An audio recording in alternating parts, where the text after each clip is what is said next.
ತರಕಾರಿ, ಕಾಡಿನಲ್ಲಿ ಬೆಳೆಯುವ ತರಕಾರಿ. ಮೊಸಳೆಯ ಬೆರಳೆ ಅಂದರೆ ಈ ಪೆಣ್ಣಾಗಿರ್ತಲ್ಲ, ಹೌದು, ಹಾಗೆ ಇದೆ ಅಂತ ಲೆಕ್ಕ.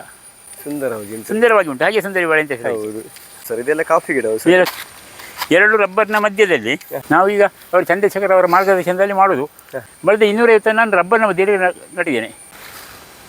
ನಮಗೆ ಕಳೆದ ವರ್ಷ 150 ಗಿಡ ನಟ್ಟದಲ್ಲಿ 2 ಗಿಡ ಹತ್ತಿದೆ. ತಿಂದರೆ ಒಂದು ಸಲ ಪಲ್ಯ ಮಾಡಿ ನೀವು ಊಟ ಮಾಡಿದರೆ ವರ್ಷಕ್ಕೆ ಹುಡುಕಿಕೊಂಡು ಹೋಗ್ತೀರಿ ನೀವು ಅದನ್ನು. ಮೀನಿಗೆ ಕಡು ಹಾಕುವ ಕಾರೆ ಉಂಟು, ಅದರದ್ದು ಇನ್ನೊಂದು ಪ್ರಭೇದ ಇದೆ. ಇದು ಕಾರೆಯ ಜಾತಿಗೆ ಸೇರಿದ ಇನ್ನೊಂದು ಸಸ್ಯ. ಮತ್ತೆ ನಮಸ್ಕಾರ, ನೀವು ನೋಡ್ತಾ ಇದ್ದೀರಾ ಮಾಣಿಕ್ಯ ಮಿತ್ರ ವ್ಲಾಗ್ಸ್. ಇವತ್ತಿನ ಇನ್ನೊಂದು ಹೊಸ ವಿಡಿಯೋಗೆ ನಿಮಗೆಲ್ಲರಿಗೂ ಆತ್ಮೀಯವಾದಂಥ ಸ್ವಾಗತ ಸ್ನೇಹಿತರೆ. ಇವತ್ತಿನ ವಿಡಿಯೋದಲ್ಲಿ ನಾವು ಶಿವಕುಮಾರ್ ಡಾಕ್ಟರ್ ಅವರ ಕೃಷಿ ತೋಟದಲ್ಲಿದ್ದೇವೆ ಸ್ನೇಹಿತರೆ. ಇವತ್ತಿನ ವಿಡಿಯೋದ ವಿಶೇಷತೆ ಏನು ಅಂತ ಹೇಳಿದರೆ, ನಮ್ಮ ಕೃಷಿ ತೋಟದಲ್ಲಿ ಈಗ ಅಡಿಕೆ, ತೆಂಗು, ಕೊಕ್ಕೋ ಎಲ್ಲ ಬೆಳಿತೇವೆ.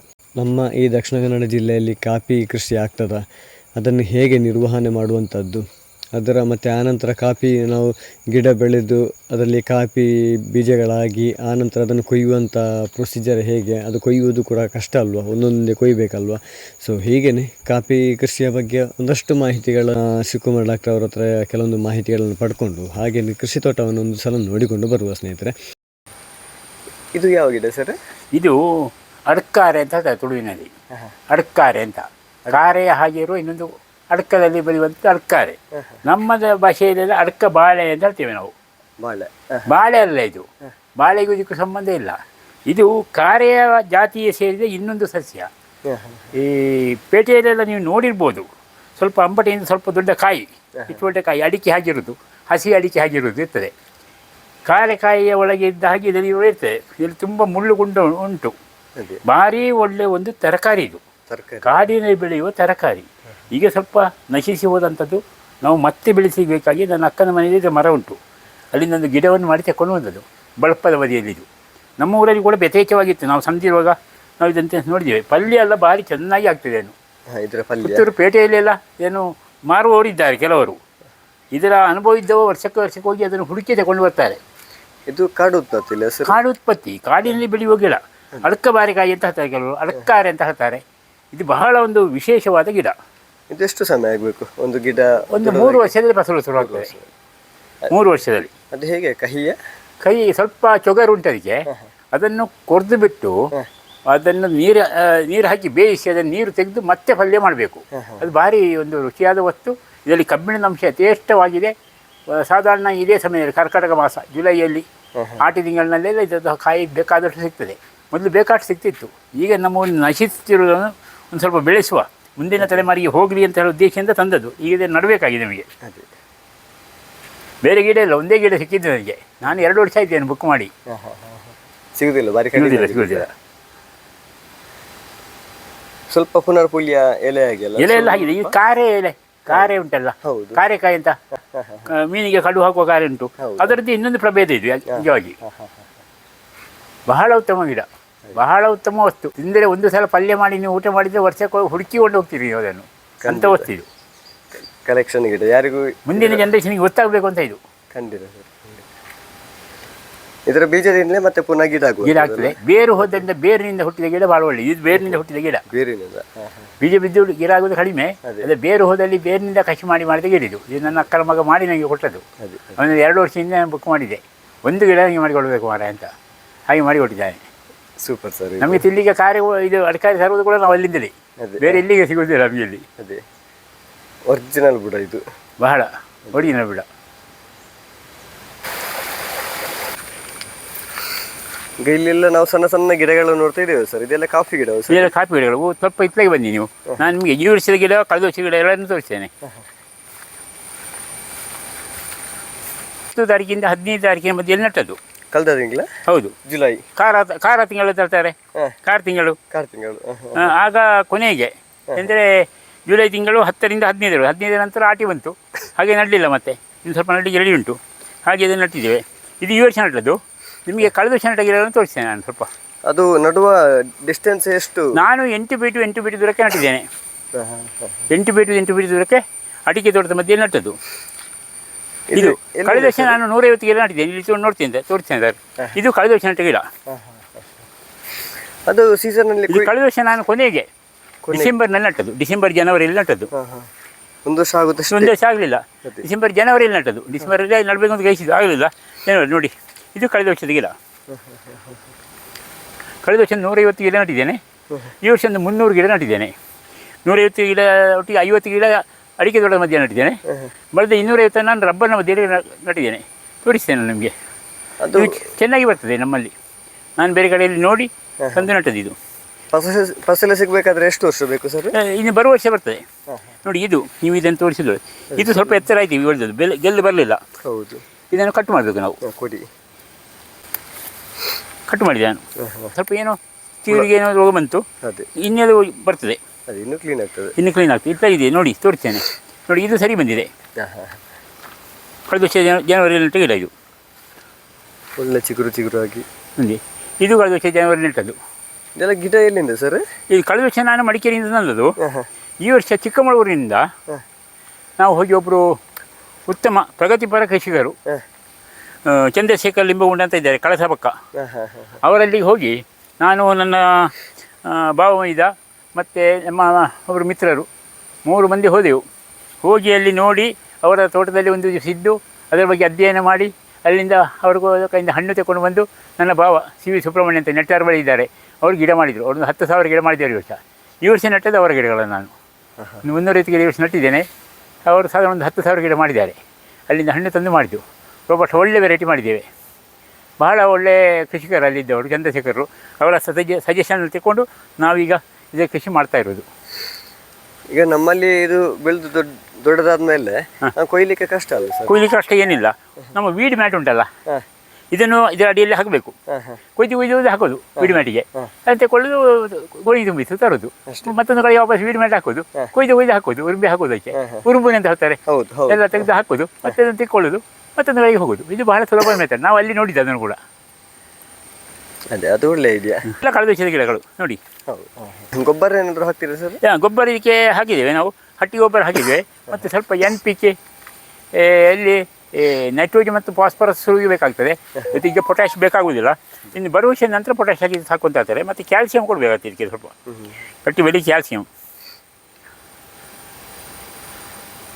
ನಾವೀಗ ಅವರು ಚಂದ್ರಶೇಖರ್ ಅವರ ಮಾರ್ಗದರ್ಶನದಲ್ಲಿ ಮಾಡೋದು. ನಾವು ತುಂಬ ಜನಕ್ಕೆ ಮಾಡಿ ಹೊರಟಿದ್ದೇವೆ. ಒಂದು 10-30 ಜನ ನಮ್ಮ ಏರಿಯಾದಲ್ಲಿ ಮಾಡಿ ಹೊರಟಿದ್ದೇವೆ. ಸಾಧಾರಣ ಒಂದು 10,000 ಗಿಡ ಕೂಡ ಮಾಡಿದ್ದೇವೆ ನಾವು ಅವರ ಮಾರ್ಗದರ್ಶನ ಪ್ರಕಾರ. ಅವರದ್ದು ಬಹಳ ಚೆನ್ನಾಗಿದೆ. ಅವರೊಂದು 10,000 ಗಿಡ ಮಾಡಿದರೆ ಒಂದು 5-6 ಸಾವಿರ ಜನ ಗಿಡವನಿಗೆಲ್ಲ ಜನ ಕೊಂಡು ನಟ್ಟಾಯಿತು. ಇನ್ನೊಂದು 4,000 ಗಿಡ ಉಂಟು ಅಷ್ಟೇ ಅವರಲ್ಲಿ. ಇಲ್ಲಿ ನೋಡ್ಲಿಕ್ಕೆ ಕೂಡ ಚಂದ ಆಗ್ತದೆ.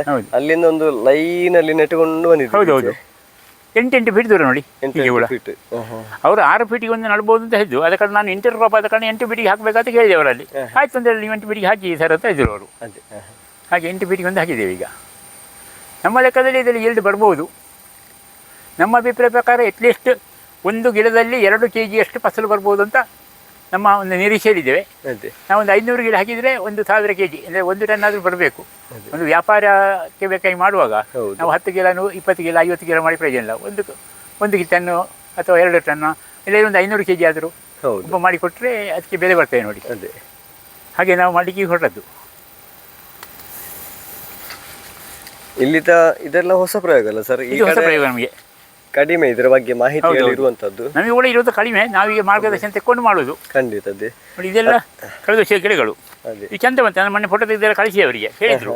ಈಗ ನಿಮ್ಮ ಡಿಸೆಂಬರಿಂದ ನಂತರ ಜನವರಿಯಿಂದ ಆಗಸ್ಟ್ವರೆಗೆ ಬಂದದ್ದು ಬೆಳವಣಿಗೆ ತೊಂದರೆ ಇಲ್ಲ ಅಂತ.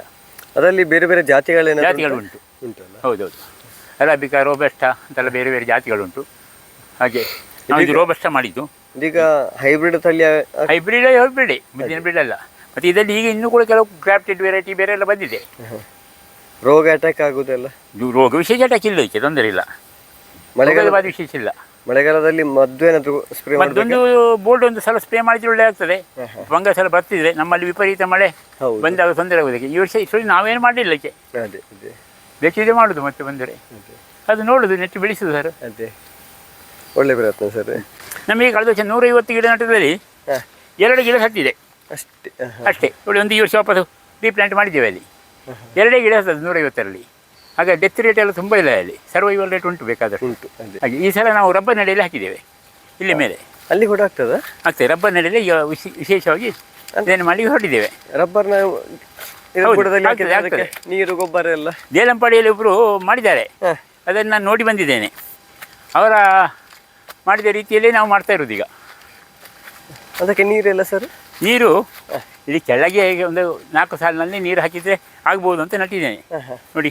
ಓಹೋ, ಇದೆ ಅಲ್ಲ. ಇದು ಈಗ ನಟ್ಟದಷ್ಟೇ ಮೊನ್ನೆ. ರಬ್ಬರ್ನ ಎಲೆ ಕೊಳಿತು. ರಬ್ಬರ್ನ ಎಲೆ ಬಿದ್ದಿದೆ ಈಗ ಉದುರುವ ಸಮಯ. ಅದೇ ಅದರಲ್ಲಿ ಇದಕ್ಕೇನು ಹಾರ್ಮ್ ಮಾಡೋದಿಲ್ಲ. ಈಗ ಮೊನ್ನೆ ನಟ್ಟದಷ್ಟೇ ಇದು. ಅಲ್ಲ, ಒಳ್ಳೆ ಗೊಬ್ಬರ ಆಗ್ಬೋದು ಅಂತ. ಆಗ್ಬೋದು ಕೊಳಿತು. ಹೌದು. ಎಲ್ಲ ಸಾಲಲ್ಲಿ ಇಲ್ಲಿ ಬನ್ನಿ ನೋಡಿ. 2 ರಬ್ಬರ್ನ ಮಧ್ಯದಲ್ಲಿ ಪ್ಲೇಟ್ನ ಮೇಲಿನ ಬದಿಯಲ್ಲಿ ಹಾಗೆ ನಾಟಿದ್ದೇನೆ ಈಗ. 2 ರಬ್ಬರ್ನ ಮಧ್ಯದಲ್ಲಿ ಒಂದು ಗಿಡ ಹಾಗೆ ಹಾಕ್ಕೊಂಡು ಹೋಗಿದ್ದೇವೆ.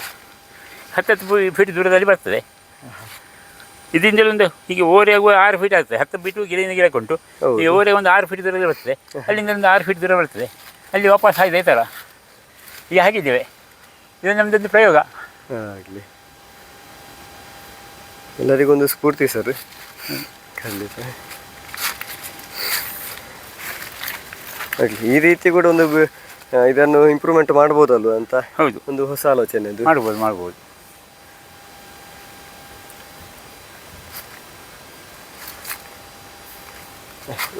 ಕೊನೆ ತನಕ ಉಂಟಲ್ಲ ಸರ್? ಎಲ್ಲ ಮೇಲೆ ಅಲ್ಲಿವರೆಗೆ ಉಂಟು. ಓಹ್, ಫುಲ್ ಹಾಕಿದ್ದೀರಿ? ಮೇಲೆ ತುದಿಯವರೆಗೆ ಹಾಕಲಿಲ್ಲ. ನೀರು ಹಾಕಬೇಕಾಗಿ ಬಂದರೆ ಈಗ ಒಂದು ಡ್ರಿಪ್ ಮಾಡಿ ನೀರು ಹಾಕುವ ಒಂದು ವ್ಯವಸ್ಥೆ ಮಾಡಬೇಕು. ಹೌದು. ಯಾಕೆ ಇವಾಗ ಕೆಳಗಿನ ಒಂದು 5-6 ಸಾಲಿನಲ್ಲಿ ಹಾಕಿದ್ದೇನೆ.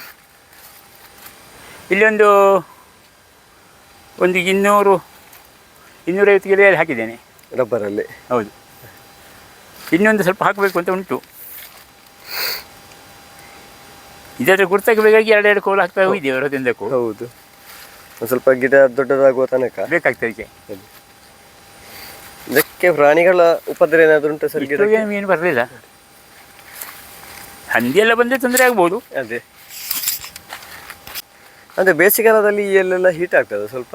ಇಲ್ಲ, ಇದು ತಂಪಾಗಿರ್ತದೆ. ನೋಡಬೇಕು ಈಗ ಏನಾಗಲಿಕ್ಕಿಲ್ಲ. ಅವರು ದೇಲಂಪಾಡಿಯಲ್ಲಿ ಒಬ್ಬರು ಹಾಕಿದ್ದಾರೆ. ಅವರೊಂದು 10 ಕ್ವಿಂಟಲ್ ಕಾಫಿ ಕೊಯ್ದಿದ್ದಾರೆ ಈ ವರ್ಷ. ಇದು ಯಾವುದು ಬಾಳೆ ಸರ್? ಯಾವುದು ಇದು ಕಲ್ಲು ಬಾಳೆಯಿಂದ ಇದ್ವಿ ನೋಡಿ. ಕಲ್ಲು ಬಾಳೆ ಆದರೆ ಹುಟ್ಟುತ್ತದೆ, ಬೆಳೀತದೆ. ಒಂದು 4-5 ವರ್ಷದಲ್ಲಿ ಗೊನೆ ಆಗ್ತದೆ. ಬೇಸಿಗೆಗೆ ಹೋಗುವ ಬಾಡಿ ಹೋಗ್ತದೆ, ಮತ್ತೆ ಮಳೆಗಾಲದಲ್ಲಿ ಹುಟ್ಟಿಕೊಳ್ತದೆ. ಉಂಟು ನಮ್ಮಲ್ಲಿ ಅಲ್ಲಲ್ಲಿ ಉಂಟು. ಔಷಧಕ್ಕೆಲ್ಲ ಉಪಯೋಗ ಆಗ್ತದೆ. ಇದು ದೊಡ್ಡ ಗೊನೆ ಸಣ್ಣದು. ಕಾಯಿಯೊಳಗೆ ಬೀಜ ಇರ್ತದೆ, ಹಣ್ಣಿನೊಳಗೆ ಅಂಥದ್ದೊಂದು ಮೊದಲು ಇದ್ದದ್ದು ಕಾಡು ಬಾಳೆ. ಇದು ಯಾವ ಬಾಳೆ ಸರ್? ಸುಂದರಿ ಬಾಳೆ. ಗೊನೆ ಕೂಡ ನೋಡಲಿಕ್ಕೆ ಚಂದ ಉಂಟು ಬಾಳೆ ಇದು. ಅದರ ಕಾಯಿಗಳೆಲ್ಲ ನೋಡಿ ಬಗ್ಗಿ ಉಂಟಿದೆ. ಹಾಗೆ ಅದಕ್ಕೆ ಕ್ರೊಕೊಡೈಲ್ ಫಿಂಗರ್ ಬನಾನಾ ಅಂತ ಹೆಸರು. ಅದಕ್ಕೆ ಮೊಸಳೆಯ ಬೆರಳೆ ಅಂದರೆ ಹೀಗೆ ಪೆಂಡಾಗಿರ್ತದಲ್ಲ, ಹಾಗಿದೆ ಅಂತ ಲೆಕ್ಕ. ಇವತ್ತಿನ ವಿಡಿಯೋದಲ್ಲಿ ಕಾಫಿ ಕೃಷಿಯ ಬಗ್ಗೆ ಒಂದಷ್ಟು ಮಾಹಿತಿಗಳನ್ನು ಪಡ್ಕೊಂಡಿದ್ದೇವೆ ಸ್ನೇಹಿತರೆ. ಮುಂದಿನ ವಿಡಿಯೋದಲ್ಲಿ ಇಪ್ಪಿಲಿ ಗಿಡದ ಬಗ್ಗೆ ಒಂದಷ್ಟು ಮಾಹಿತಿಗಳನ್ನು ಪಡ್ಕೊಳ್ಳುವ. ಕಾಫಿ ಕೃಷಿಯ ಬಗ್ಗೆ ನಿಮ್ಮ ಅನಿಸಿಕೆಯನ್ನು ಕಮೆಂಟ್ ಮೂಲಕ ತಿಳಿಸಿ. ಲೈಕ್ ಮಾಡಿ, ಕಮೆಂಟ್ ಮಾಡಿ, ಶೇರ್ ಮಾಡಿ ಸ್ನೇಹಿತರೆ. ಮುಂದಿನ ಇನ್ನೊಂದು ಹೊಸ ವಿಡಿಯೋದ ಜೊತೆ ಮತ್ತೆ ಭೇಟಿಯಾಗುವ. ಧನ್ಯವಾದಗಳು.